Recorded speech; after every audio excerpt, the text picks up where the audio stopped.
Hi, I'm E.D. Lewis and welcome back to Nocturnal Reviews, and yeah, you can tell we're in summer. So today, speaking of summer, I am doing another tag. This is one I actually just came upon by chance, and this is from Rhonda Holden, and this is the summer book tag, and there are 10 prompts to it, and I do have answers for some, and some I'll have to come up with on the fly, but you know the drill. So, prompt number 1 is Sunshine and Smiles, a book that made you genuinely happy or left you smiling. I'm actually going to go with my favorite book with this one, and if you've been here for a while, you should know probably what that is. Simon versus the Homo sapiens Agenda. That book, it lifts my heart, even just thinking about it. It's one, I've said this many times, I wish that it had come out when I was in high school, but unfortunately it didn't. But I got to enjoy it later on, when it did, come out and stuff. 2, Beach Read Bliss, a favorite light or escapist read you'd take to the beach.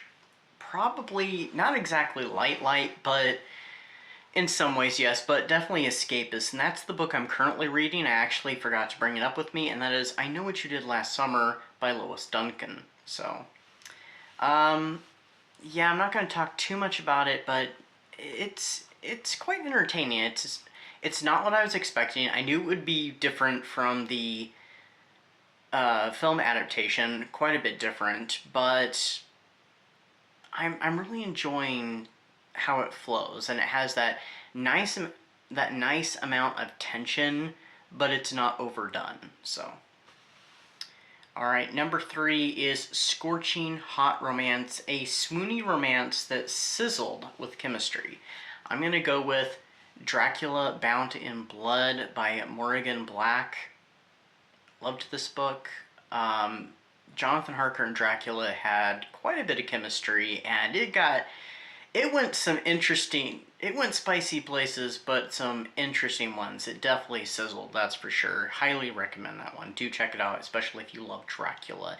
And you like the idea of Jonathan Harker and Dracula being together, or you never would have thought of it, but you're curious. So, for Summer Storms, a book with emotional turbulence or unexpected twists, I'm actually going to go with a pretty recent read. I've already reviewed this one and talked about it, but Cemetery Boys by Aidan Thomas. Yeah, it did have some unexpected turns. I wasn't really sure how it was going to turn about. I definitely wasn't expecting it to turn out the way it did, especially with the twist of who's behind all the evil stuff that's going on in the book, behind the scenes. But yeah, and I mean, that held very much an emotional turbulence to itself when there's that big reveal. So, 5 is Slip and Slide Plot, a book with tons of twists, turns, or chaotic fun. Okay, this is another recent read, and I have not talked about this read yet, so I'm going to be very vague with it, but The Only One Left by Sager, oh my gosh, yes. Yes. I listened to this last week, actually, during the first week of Summer Spooks, and spoiler alert for the review that is coming, and for my wrap-up for Summer Spooks, I loved this book, and it is very twisty. I had several ideas that fell flat, and that is all I can say until later. 6. Road Trip Ready, a book featuring travel, adventure, or a literal road trip. Okay, so in the past few book tags I've done, there was one that mentioned a road trip. I'm not going to mention that same book again. Instead, I'm going to go with The Hobbit by J.R.R. Tolkien. Kind of left field compared to some of the books I've been talking about in this one, but I mean, there's a lot of travel, there's a lot of adventure. I was pleasantly surprised because, I'm not very much a fantasy reader, but I really enjoyed The Hobbit. At first, it took me a while to get into. Even though I've seen the cartoon adaptation so many times, I've actually seen all but one of the movies that Peter Jackson did with The Hobbit. I wish he had not split it into 3 movies. It was really not needed. But, yeah, it was an unexpected delight, and I was planning on reading the trilogy. Oh, here, I have The Hobbit right here. Didn't even realize. Right there. And, of course, there's the author. That was... There we go, that's better.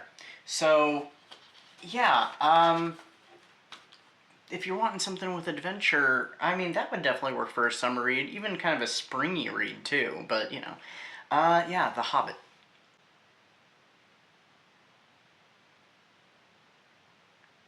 7. Campfire Tales, a book with spooky, mysterious, or eerie vibes. Oh, what do I pick? What do I pick?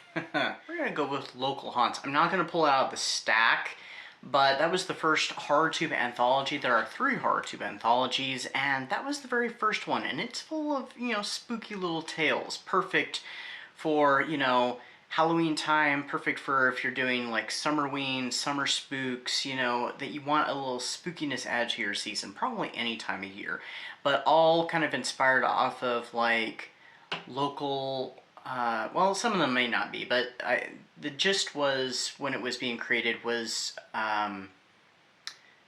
you know, local legends and folklore, you know, stories around your area, so...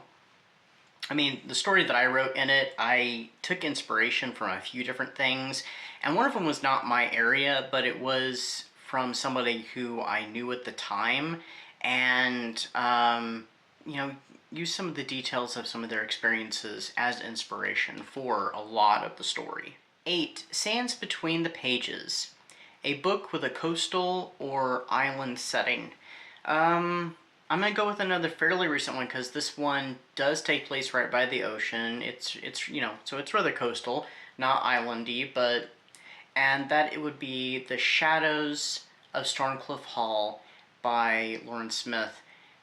And I was still am pushing for, I would love there to be a sequel, so I'm hoping people buy the book and read it and enjoy it, because I really want to know what the next idea she has for that series. So it can actually become a series like it was intended. But yeah, if you are looking for something Dark Shadowsy, if you're a fan of Dark Shadows, if you're looking with something with ghosts, the spooky vibes, a bit of sizzly, spicy romance, and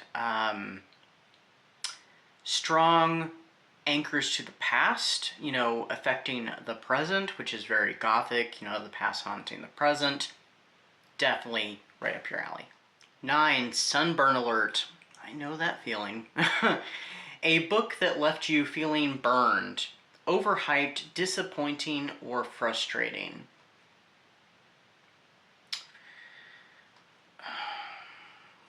I've answered some similar questions on other tags, but I don't want to say the same answers.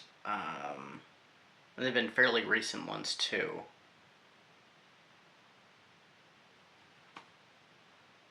Oh, okay. Here, perfect. New things just a little bit to get to this. Okay. Well, there went something. That was from my book cart that's right next to me.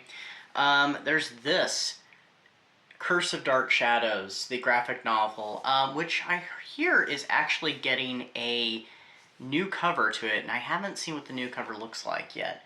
I'm not sure if they've shown what it looks like yet. But, yeah, I was a little disappointed with this. I was very hyped over it. I was very excited. It wasn't what I was expecting. It is well written, though. It's just not what I was hoping for, but that's not necessarily a bad thing. I didn't enjoy it as much as I had hoped, but it's definitely worth checking out, especially if you want to hear more stories of Dark Shadows and Collingwood and the Collins family and all those, you know, connected with them. I'm not sure I can get this back in here now, the way I had it. No. Okay, well, that's going to sit there for now. Okay. And number 10 is Endless Summer, a book you wish never ended. It's been a while since I've had a book that's been like that, though.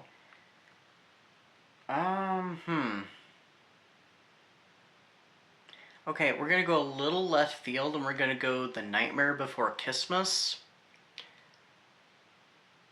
I have listened to that book twice now. I that book was great. Was it perfect? No, but I would love to have the story go on even longer.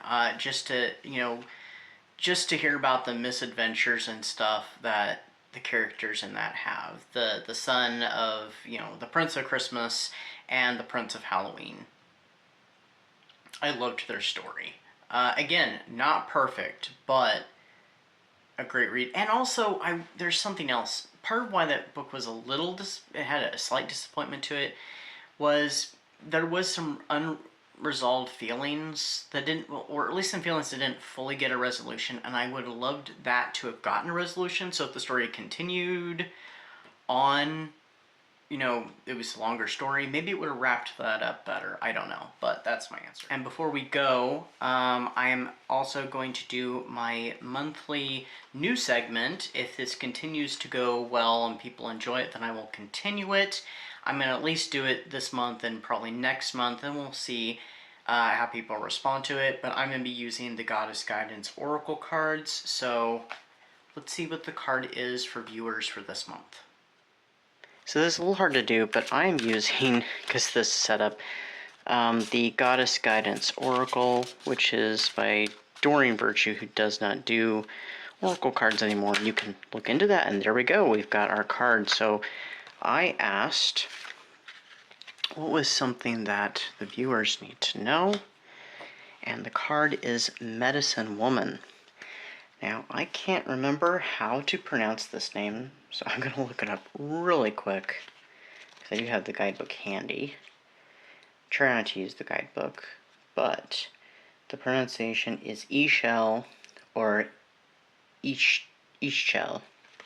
Okay, so that's all I need to know from that. So she is a Mayan goddess, and this is Medicine Woman. You are a channel for divine healing. So this has to do with healing, and this is not curing, so don't confuse curing of disease, illness with healing. So this is having to do with spiritual healing and an understanding, finding your place in the world, and healing your relationships, healing your connection with the world, the earth, your surroundings, your relationships, your connections. So that's very much what Ichel is all about in this card. So if this message helps you in any way, I am glad. Remember, this is just for fun. I am not a professional reader. I can put you in touch with professional readers, and I am not sponsored by anyone, nor am I sponsoring anyone. So, like I said, if this helps you in any way, I'm glad. Otherwise, this is just for fun and just kind of an exercise for me. So, alright, there you have it. There's my answers and also this month's monthly segment. Until next time, stay safe, stay spooky, and I'll see you then. Bye-bye.